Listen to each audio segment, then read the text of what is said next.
teach the legitimate businessman. Lou Ferrante, welcome back to the Bob Rivers Show. We talked to you a number of years ago. How you doing, sir? Good. How you doing, Bob? Okay. Now, when we spoke to you before, we asked you the whole thing, like, how can you be a mobster and be out there and talking about the mob without having a hit put on you? And I think if I remember correctly, the answer is basically this. You did your time. You didn't rat on nobody. And you're a little bit careful, but you're also very interesting, and they leave you alone. Is that right? Yeah, you hit it on the head. I told them I'm facing life, guys. If I got to serve it, I'll serve it. I told them I told the bosses in jail, and I said, but if I ever get out of here, ever, I will keep my mouth shut if I got to die in here. But if I ever get out of here, I want to be left alone, doing my own thing. I had enough of the rats, and they said, you got it, Lou. And actually, I had a moral change, which went, obviously went with it. But I didn't want to tell them I had this big enlightenment time in my life when I'm thinking things through. Sign of weakness. They're actually finding out right now for the first time, and they're putting on. By the way, the guy who put you in jail, the guy who informed you, is in the witness protection program. That's correct. If he's alive still, I don't know where he is. I mean, he was in the program. He was probably close to 60 at the time, and he went into the witness protection program. So, this was 1994. I got locked up. So, do people look for do people look for people in the witness? I mean, you don't look for them, obviously. You're not living that life, but no. I mean, had I stuck with that life, I probably would have went looking for him. Right. Yeah, but I changed my life. Let him do what he's got to do. I kicked myself in the behind for being stupid enough to do that stuff and deal with him and everybody else. So I blame myself in the end. How long were you in prison, Lou? I faced a life sentence. I had the best lawyers money could buy. I had Barry Slotnick, William Kunstler, and 7 other attorneys.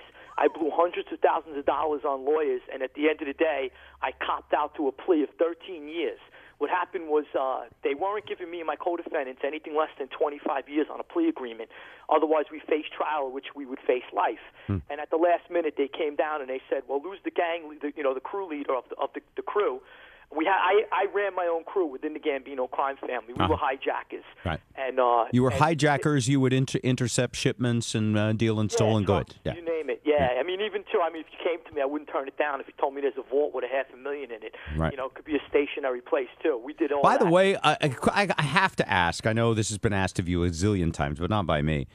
Sopranos. You enjoyed the show? So my first book was a memoir called Unlocked, and Lorraine Bracco bought the rights to the book rather. And when I was in the can, and the guys, the mob guys I was with, used to go into the television room every week and watch The Sopranos. By then, I was reading history, philosophy. I didn't want to be bothered looking at that garbage on screen. I go, guys, we lived it. You want to look at it on TV now? Wow. What more do we need? We're here for that. So anyway, she buys the book later on, Lorraine Bracco. And now I never watched an episode. So I said, oh, man, let me go out and get these DVDs and take a look at them before I meet her. And I watched them, and I got hooked. The show was great. Okay. And now I know why the mobsters were watching them in the can. And I bumped into a guy from the Bonanno family on the street after I came home from jail. And I wasn't supposed to see guys. I had a list of 300 members of the Gambino crime family I couldn't associate with, or I would go back to jail, and any felon or mobster. So I told the guy, hey, listen, I'm in a hurry. I got to get going. I'm not supposed to be seeing you. He goes, oh, stop by the club. We're watching The Sopranos. We're having a viewing party. That's hilarious. And do you think that you influenced the show in any way, that they read your stuff and incorporated it? Or I think it all probably goes into the mix. Who knows? I mean, we were more like that movie years ago. The FBI compared us to the movie Heat. We didn't do the murders they did, though. Those guys were involved in some killings, but that was what my crew was like. Yeah, you had a nice crew. Yeah, good guys, good health care benefits. I mean, we came.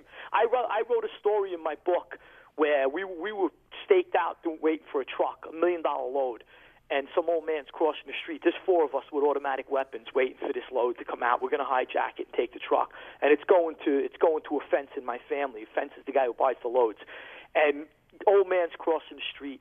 He's got to be close to 80. He gets to the middle line. He looks both ways. He starts to stagger left, stagger right, and you can see he's getting dizzy from the traffic going, and he takes a spill. And the 4 of us leaped out of the car, ran to the stopped traffic. We got guns tucked in our belts. Everyone sees us.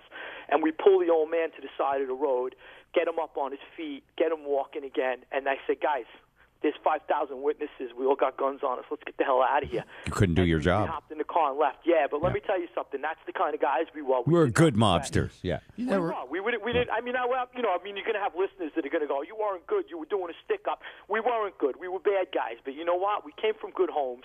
We were raised right. We just did bad things, and we didn't have really like evil intentions. You know, by the grace of God, we never killed anybody, or my crew was out for the money. And you know what? I do business with people nowadays that regular businessmen that they ski flats, the things they do. They're just yeah. And you're like, I would never do that. Even in the mob, I wouldn't do business like that. They don't keep their word. You encounter a lot of that. Yeah, they're not breaking nobody's legs with a baseball bat only because they go to jail and they're scared to do that, or they probably would. They're not actually. They're all Harvard graduates. They wouldn't get in the middle of the street to help an old man. They wouldn't would help an old man. Yes, Joe, go ahead. Exactly. Let me tell you something. I pulled over one time to help a guy too with a flat. There was a long traffic jam, and this was in my heyday. And I see this guy trying to fix a flat with one arm. And I was the only guy who pulled over. And I said, man, 5,000 cars passed this guy. Nobody pulled over to help him. You could see he's got one arm. He's trying to turn a lug nut wrench.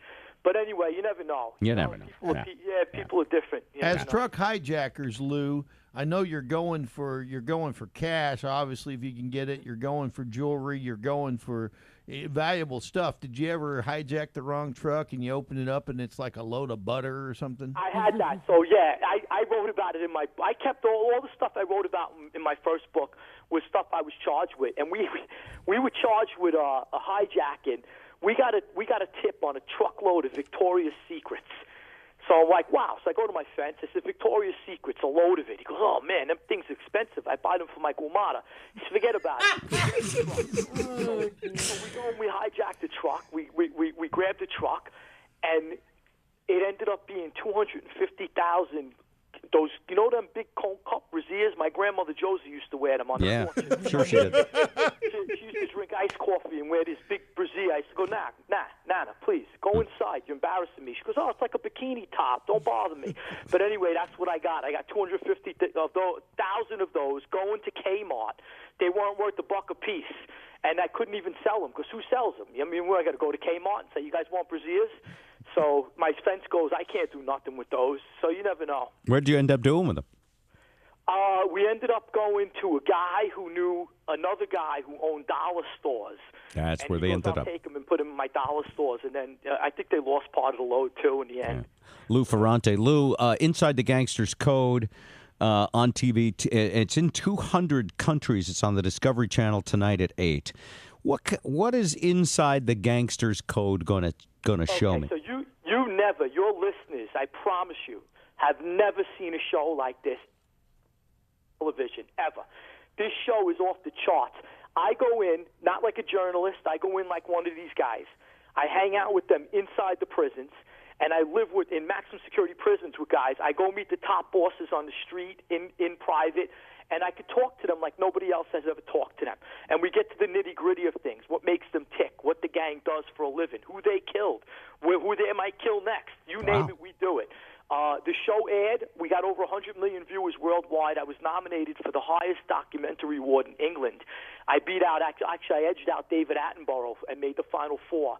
And the show did so well that the U.S. picked it up, and they put it on. And tonight, from 8 to 10 on Discovery Channel, over by you, it's a little earlier.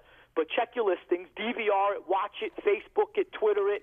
Everybody will be blown away. I go in, Philippines is the first episode is the Camorra, which is the Naples Mafia.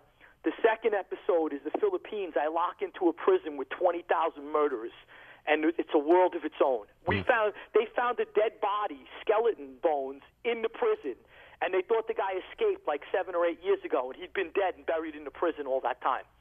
I mean, the place is crazy. You travel the world doing this. How hard is it to travel as a former Gambino family member? When you go to the customs, do they say, oh, Lou, yeah, no problem? Or do you get a lot of scrutiny at borders? I landed in El Salvador, and they asked me what I'm doing there at customs. And I said to them, I'm going into Izalco prison to meet with the 18th Street gang. And he goes, you got balls, and stamped my passport. That's awesome. All right, now you also have a book, Mob Rules: What the Mafia Can Teach the Legitimate Businessman. Give me an example of how you talked about how you take care of people, and I get that. But give me another example about something a legitimate business can learn from the way the mob does business. Okay, so here's the thing. Don't build Yankee Stadium. Just supply the concrete. That's one of my chapters. The mob has a way of taking a look at something, and you might not be able to get the big contract. You might not be able to distribute for Microsoft or what have you. But there's a million other ways to make money, and the mob has a way of seeing almost like a 3D vision of Yankee Stadium and saying, if I can't get the contract to build the stadium for the $500 million that's going to get paid, I could get the contract for the seats. I could get the contract for the sod, maybe the signboard, maybe supply the hot dogs, maybe the beer. And they go after it like piranha, all these little things that go into it, and they won't leave any stone unturned.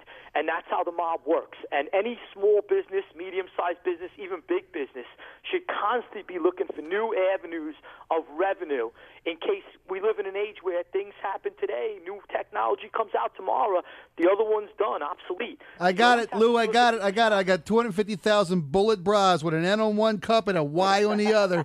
I'll tell you what, slingshots. There we go. There you go. We'll sell them as slingshots. Pinstripe. And we have that here in Seattle, where we have legalized marijuana, and it's impossible to get the state permits to grow the stuff, but all the electricians are making a killing, all of the lawyers are making, everyone who's in a peripheral businesses is making a killing. There you go. That's a perfect lesson. There you go. So if the mob was in Seattle right now, they would say, the heck with the pot. Who cares? Hone in on everything else.